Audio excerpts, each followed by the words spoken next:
Getting Things Done, The Art of Stress-Free Productivity by David Allen. So, as I think should be evident from the title, this book is self-help or self-improvement.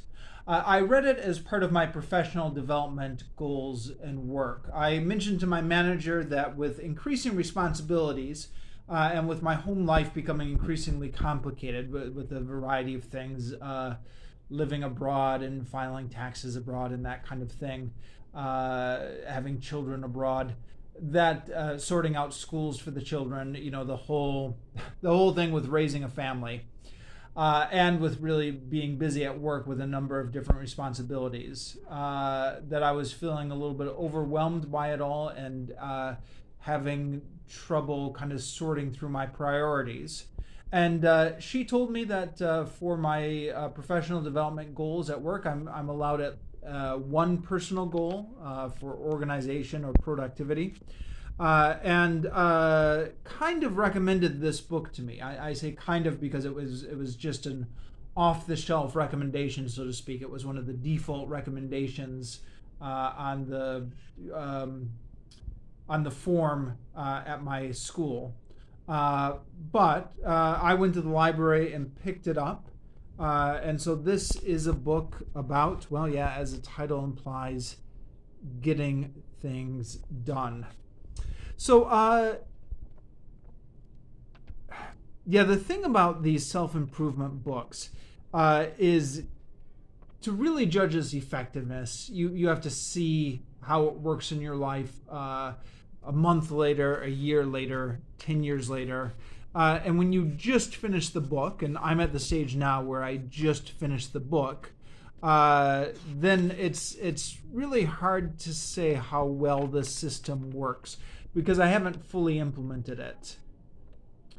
But it sounds to me, as I read this book, like it could be a really effective system. Now, it's actually, at the core of it really is quite simple. And in fact, I'm not sure that this needed to be a 250-page book. I think, it's not a long book by any means, but I think it really could have been a pamphlet. I think maybe there was some padding going on here to get this to book length. I don't know. There's certainly a lot of chapters here where you're not getting any concrete information. So, like the beginning chapters are just talking about how chaotic modern work life is.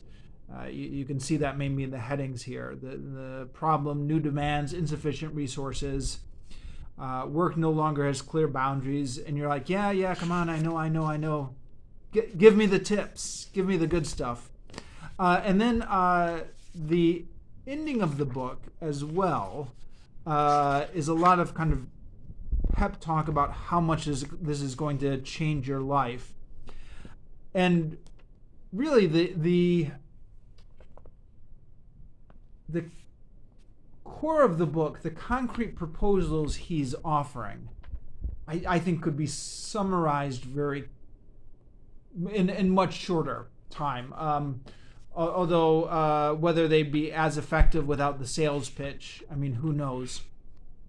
There is actually, I was doing a little bit of research right before filming this video. There's a Wikipedia article on the author David Allen and on the method Getting Things Done. There's not a Wikipedia article on this book. There's like a link from Wikipedia to this book. But the Getting Things Done method has its own Wikipedia article because I guess David Allen has taken this method everywhere in seminars and talk shows and radio shows and newspaper articles. And I think if you read the Wikipedia article, you pretty much have the method. You may not even need to read the book, although it's a fairly painless read, all things considered. I mean, you can probably see just by looking at the camera, big print, kind of easy to read prose, not very demanding. So you're not really losing out that much by putting it on your reading list. So his big thing This big thing kind of boils down to having a list of everything you need to do and keeping it organized. Now, he himself would probably object to that characterization because he says the big radical thing he's advocating is don't have a to-do list, a daily to-do list, because that's the demands of each day are going to make it hard, are going to, the demands and surprises of each day may make it hard for you to finish your to-do list. But he talks about organizing not a daily to-do list, but like a life to-do list in terms of projects you have. And he defines projects as anything you're working on that has multiple steps that would take to get it done. So this would include anything at work, but also anything at your personal life, like arranging a party or buying a house or renovating the basement or something like that. And he has various tips for how to organize this kind of stuff. And this maybe is where the publishing date of this book comes in at 2001. So he talks about things like the Tickler files or Palm Pilot comes up a lot in this. What struck me as I was reading this book is this is the kind of thing that would be perfect for Google Docs, where you could link in your lists onto one master list and have all the projects linked in together. And I think that's how I'm going to try to implement his system. And I am going to try and implement his system. But it just seems like it'd be perfect to me on Google Docs or something like that. But 2001 was before Google Docs. Now, I got this from the library at my school. You can see here's the library book. But I was actually in the bookstores this past week, and I saw this in the bookstores with the new edition. I want to say, I thought I saw a third edition, but I was looking it up on Amazon just now, and it looks like according to Amazon, it looks like there was another edition published in 2015, the updated version. So presumably that one might be more technologically up to date, might even include Google Docs, who knows. But despite the fact that it's a little out of date because it's advocating antiquated software or not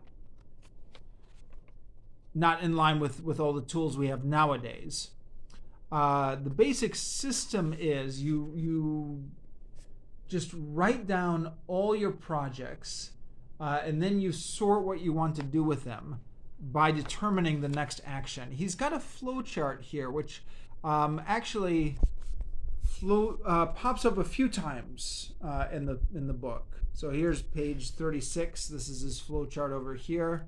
But actually, this exact same flow chart. Where is it? It pops up like 4 times in the book. The exact same flow chart. Now that I'm looking for it, of course, I can't find it. Where is it? Oh, here we are, back on 36 again. Okay, sorry, I can't find it now. But take my word for it. It pops up like 4 times. So you take everything that you have to do, and you put it in your inbox or your in basket. And this can be like a physical in basket, or it can be like a metaphorical in basket, like a list that you're keeping on Google Docs, for example. Now, this is not your to-do list. This is just for all the stuff you're sorting through to organize on your list is on your inbox. And then you decide if it's actionable.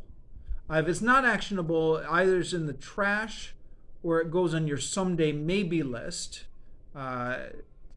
which again could be a Google Doc that you link into your master list nowadays, or you file it away for reference in your file system. If it is actionable, you have to determine what the next action is. Now, he mentions a lot of people have projects they are working on, but they don't make any progress on their projects because they haven't thought about what the next action is. They just have this vague idea that you need to renovate the basement, for example. or this vague idea that you need to plan a party, but they haven't thought about what's the next action. So he says that this is like the main thing that is preventing people from working on the things that they need to be working on, and also causing procrastination. So you have to sit down, think for 10 seconds or so, and think about what's your next action.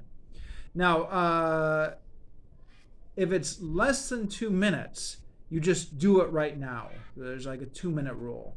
If it's not longer for 2 minutes, then you put it on your next action list.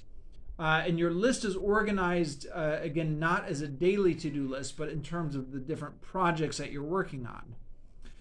You only use the calendar if it absolutely has to be done by a specific time, or you delegate it. Now, if you're like me, you're thinking, delegate it. Who am I going to delegate my stuff to? But it's apparent throughout the book that his clientele is mostly executives and CEOs and people high up in company organizations. So, that's just part of the book. But I think us normal people can use this system as well. Even if we don't have a personal secretary, we can delegate our stuff to. And then, after you've done that, then you think about what's the next step on this project. He also talks about organizing your to-do lists in terms of locations. Like all the stuff that you need to do on your phone goes on one list. And that way, when you're by your phone, you can just crank through all the phone calls you need to make. Or all the things that you need to talk about with your wife go on one list. And so that when you have that after the kids have gone to bed and you have those 2 seconds before you collapse of exhaustion, then you can get through all the things that you need to talk about with the wife on the to-do list. So that's basically the core of the book. Like I said, that's surprisingly simple. I think you can read the Wikipedia article and really get it. You don't need to read the whole book, but go ahead and read the whole book. It's not that long. It's fairly readable. You can get out of the library, or it shouldn't set you back that much. This is $16 US. Of course, this is the old edition, so who knows how much it's gone up by for inflation now. But yeah, I feel like a number of the things that he talks about that prevent people from working on projects, for example, not doing it because they don't know the next step, or not doing it because they haven't kind of organized, or not doing it because when they actually have some free time, they haven't kind of thought about what they can do, or why bright people procrastinate the most. Now, this is going to be a little bit self-serving, but I totally saw myself in this. I'm not saying I'm the brightest bulb in the room, but when he talks about why people procrastinate on their taxes, they just imagine the worst case scenario, and then because they're smart, sensitive, and creative. I know. It's a bit self-serving to describe myself like that, but I am definitely prone to imagining the worst scenario and then procrastinating on stuff, exactly like taxes. So he says, one way you can do that is just, break it down to what's the next action. His idea here about what's the next action is quite good. Where is it? I passed it somewhere. There's a good quote over here. I think this was after the part about procrastinating. Maybe I'm remembering wrong. No, maybe it was before. Yeah. I have a personal mission to make what's the next action part of the global thought process. I envision a world in which no meeting or discussion will end and no interaction cease without a clear determination of whether or not some action is needed. And if it is, what will it be, or at least who has responsibility for it? Yeah. And then yeah, that's something I thought was a really good quote. And then, yeah, there's another part here where he talks about the importance of just having your stuff organized in very hard, clear lines about what is part of what you're going to do next, what is part of which project. Where is it?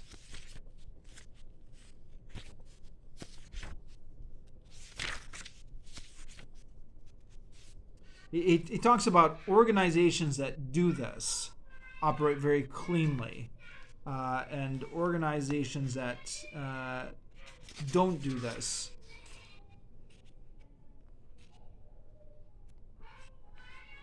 are leaking productivity. And he says when he's working with somebody and they say they'll do something, but he doesn't see them make a note of it and put it in their organizational system, he knows that's going to be trouble, even if they're really smart and even if they're really well-meaning. I can't find the exact page right now, but that's another thing that resonated with me. I thought, yeah, how many things have I dropped over the years because I didn't make a note of it, I didn't get organized.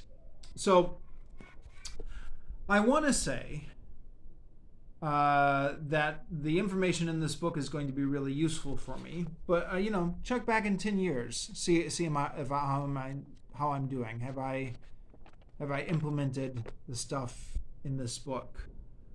Has it actually changed my life, or was it something I just read, fiddled around with, and then didn't make a big impact? And if so, is that on me, or is that a fault of the system, or I don't know.